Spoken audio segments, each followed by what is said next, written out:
On September the 12th, 1962, John F. Kennedy gave his famous Go to the Moon speech. We choose to go to the moon in this decade and do the other things, not because they are easy, but because they are hard.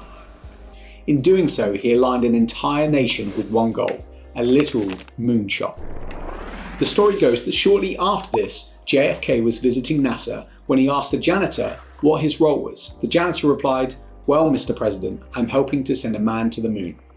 The president had done something that every business leader wants to emulate. He had set a goal and a vision, and everyone had bought into it, knowing that their role was directly contributing to that objective. Anyone who has ever managed even a small team of people will have an appreciation for how hard it is to get a group of people to all pull in the same direction. Harder yet is to effectively communicate to that group of people so they understand how their individual work contributes to an overall strategy. That's assuming, of course, that you feel you have a clear direction as a leader, which isn't a given. It's very easy to get caught up in the day-to-day running of a business, so much so that you lose sight of the bigger picture. So, let's take a leaf out of JFK's book and work out how to set goals that unite a team and make everyone work together. To do that, I want to talk about a framework that is responsible, at least in part, for the success of companies like Google, Netflix, Twitter, Airbnb, LinkedIn, and Spotify, all of whom use the OKR framework to align their teams and set their goals. I first came across OKRs when I was looking for a framework that would allow me to set targets for my team and give everyone in my company an understanding of how everything we were doing worked together in one overarching plan to be successful. Actually, I guess that means I first came across OKRs when I needed a framework for myself, a framework that would allow me to set the projects and targets that I knew would put the business in the right direction. And even before that, I guess a framework that would allow me to have a clear goal and a clear direction in my own mind for my company. You see, I believe that people need to know why they're working on what they're working on, to understand the point of it, to be able to see how what they're doing is part of a strategy that is going somewhere. No one wants to work on something that isn't progressing, that isn't evolving. OKRs, or at least my version of OKRs, give myself and my team that understanding. OKRs stand for Objectives and Key Results, and it's a simple structure for organising and defining goals and measurements, and it's most certainly not new. Originally developed by Intel CEO Andrew Grove in the 1970s, who wanted to improve understanding across Intel, but later OKRs were popularised by John Doerr, who was an early investor in Google. The basic idea works like this. You have an objective. This is a goal, a destination. It's ambitious and inspiring, but the objective itself should be simple. It's not a metric. Consider it to be the what you want to do. Then each objective needs to have 2 to 5 key results. The key result is the how you're going to do it.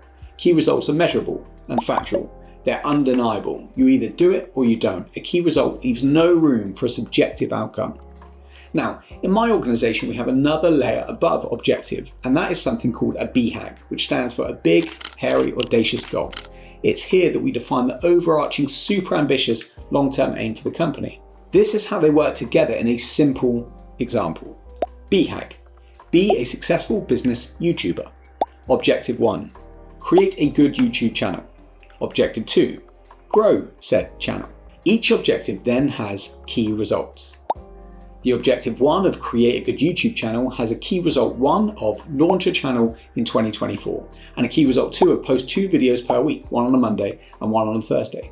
Key result 3, develop a system and process so that an individual video takes less than 10 hours of my own personal time to make. Objective 2, grow my channel. Key result 1, get to 1,000 subscribers. Key result 2, ask people to subscribe and like my videos in a subtle and friendly way so they don't feel like it's an advert.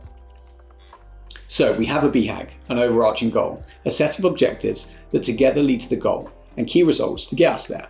Now, that's missing some pretty important detail, but you get the point. It's a simple example that we put together. Let's have another go. Let's have a look at a more complicated example, and perhaps something, although not in nature but in structure, that is more representative of a real business. Big, hairy, audacious goal, BHAG. Be first to put man on the moon and get him home safely. Objective 1. Build a space rocket capable of getting to and from the moon. Objective 2. Build a second spacecraft capable of landing on the moon and getting back to the main spaceship. Objective 3. Make sure astronauts can survive in space. Objective 4. get enough cash from Congress to pay for all this shit. Each of those objectives then has key results. Those key results are timely and specific. Now, key results should only be for a short period of time, say 3 to 4 months at a time, whereas objectives might span a longer period. That's to say that you might update the key results every 4 months as you move closer to the objective, but you only change the objective every year or so, once you have achieved it. For a project like this, the first 3 to 4 months worth of key results might look something like this, but then you would update them in the constant pursuit of the overall objective. So, Objective 1, build a space rocket capable of getting to the moon.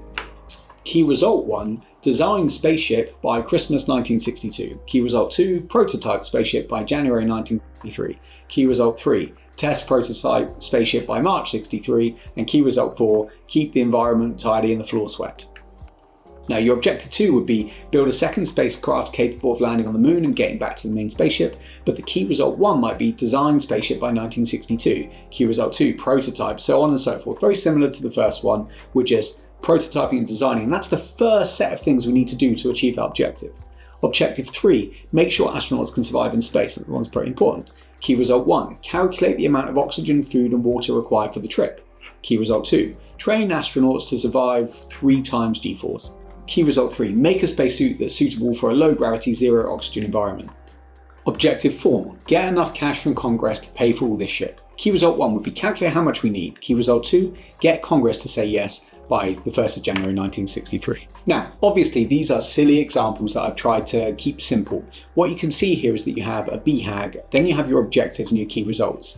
Each key result would in turn be broken down into work items and becoming functioning projects in their own right. It all works together, up and down. Now, the beauty of this is that everyone across the entire project would be able to work back from where their project is, what they're doing, and see how it ultimately fits in with the bigger picture.